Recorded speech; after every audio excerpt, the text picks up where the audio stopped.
اپنا گھر بنانا چاہتا ہوں، میں چاہتا ہوں کہ میرا گھر ہو، میری بیوی ہو۔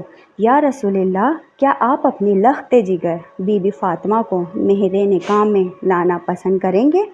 پیارے نبی خوشی سے کھل پڑے اور مسکرا کر کہنے لگے، اے علی، تم سے پہلے مجھے جبرائیل سے یہ پیغام بھیجا گیا ہے۔ تم مجھے یہ بتاؤ، تمہارے پاس کوئی چیز ہے جو تم فاطمہ کے نکاح کے لیے دے سکو؟ حضرت علی فرمانے لگے، یا رسول اللہ، آپ میری حالت سے واقف ہو، میرے پاس صرف ایک تلوار ہے اور ایک پانی لانے والی اونٹ ہے، ان دونوں چیزوں کے سوا میرے پاس اور کچھ نہیں ہے۔ پیارے نبی فرمانے لگے کہ تلوار سے تو تم اللہ کی راہ میں جہاد کرو گے، اور اونٹ پر تم پانی لا کر اپنا گھر چلاؤ گے، اور سفر میں بھی اونٹ تمہاری رہنمائی کرے گا، لیکن اپنی بیٹی کا نکاح تجھ سے کرتا ہوں۔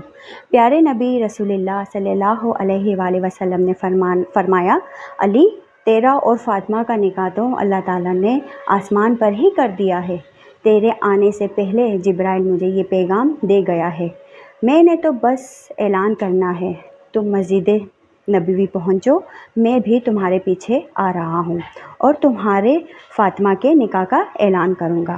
حضرت علی اتنی خوشی سے باہر نکلے کہ وہ خوشی سے جھومتے ہوئے جا رہے تھے، اور راستے میں حضرت ابوبکر اور حضرت عمر نظر آئے۔ ان کے ساتھ ٹکر ہوئی تو وہ پوچھنے لگے، اے علی، اتنے خوش ہو کر تم کہاں جا رہے ہو؟ تو حضرت علی نے خوش ہو کر جواب دیا، رسول اللہ نے اپنی پیاری بیٹی کا نکاح مجھ سے کر دیا ہے، اور اللہ تبارک و تعالیٰ نے اس سے پہلے میرا اور فاطمہ کا نکاح آسمانوں پر ہی کر دیا ہے۔ ابھی میں مسجد میں جا رہا ہوں اور میرے پیچھے پیارے نبی رسول اللہ بھی تشریف لائیں گے۔ وہ دونوں یہ سن کر بہت ہی خوش ہوئے اور حضرت علی کو گلے سے لگا کر مبارکباد دی۔ وہ تینوں صحابی مسجد نبوی میں تشریف لائے، اور ان کے پیچھے ہمارے نبی محمد صلی اللہ علیہ وآلہ وسلم بھی تشریف لے آئے۔ پیارے نبی تشریف لائے اور تمام لوگوں سے کہنے لگے، میری بیٹی فاطمہ اور حضرت علی کا نکاح اللہ تعالیٰ نے کر دیا ہے، اور مجھے بھی حکم دیا ہے کہ میں بھی نیچے ان کا نکاح پڑھ دوں اور سب لوگوں میں اعلان کر دوں کہ میں نے اپنی بیٹی حضرت علی کے نکاح میں دے دیا ہے۔ اسی طرح پیارے نبی رسول اللہ صلی اللہ علیہ وآلہ وسلم نے حضرت علی اور بی بی فاطمہ کا نکاح وہاں پڑھا دیا۔ اس کے بعد پیارے نبی نے فرمایا، اے علی، تو کھڑے ہو کر خطبہ نکاح پڑھو۔ حضرت علی نے کھڑے ہو کر یہ خطبہ پڑھا کہ سب تعریفیں اللہ تعالیٰ کے لیے ہے، ان کی نعمت کا ہم شکر ادا کرتے ہیں۔ میں گواہی دیتا ہوں کہ اللہ کے سوا کوئی عبادت کے لائق نہیں، اور محمد مصطفیٰ صلی اللہ علیہ وآلہ وسلم اللہ کے بندے اور اس کے رسول ہیں۔ آپ نے فرمایا، نکاح اللہ کے حکم پر امر ہے اور آپ نے اس کی اجازت دی ہے۔ سرکار دو عالم نے اپنی بیٹی فاطمہ کا نکاح مجھ سے کر دیا ہے اور میری اس ذرا کو بطور حق مہر فرمایا ہے۔ میں اور سرکار دو عالم صلی اللہ علیہ وآلہ وسلم اس نکاح پر راضی ہیں۔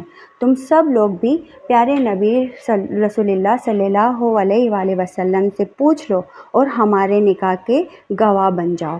سبھی مسلمانوں نے وہ نکاح قبول کیا اور کہا کہ اس جوڑے کو اللہ تعالیٰ کئی نعمتوں سے نوازے اور یہ جوڑا محبت اور خوشحالی سے رہے۔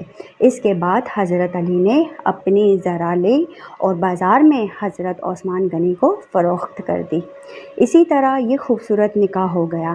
ان دونوں نے بہت ہی صبر کے ساتھ اپنی دن بسر کیے تھے۔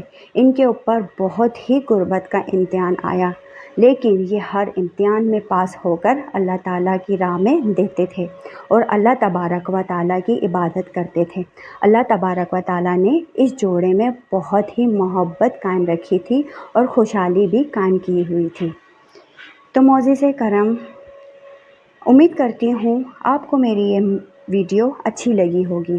اگر اچھی لگی ہو تو جاتے جاتے چینل کو سبسکرائب کرتے جائیں اور اس ویڈیو کو لائک کر بیل آئیکن دبا دیجیے تاکہ آپ کو ہر آنے والی ویڈیو سب سے پہلے ملتی رہے۔ جزاک اللہ خیر۔ اب تک کے لیے اتنا ہی۔ سیدہ روبی رضی کو دیجیے اجازت۔ اپنا بہت سارا خیال رکھیے گا۔ اللہ حافظ۔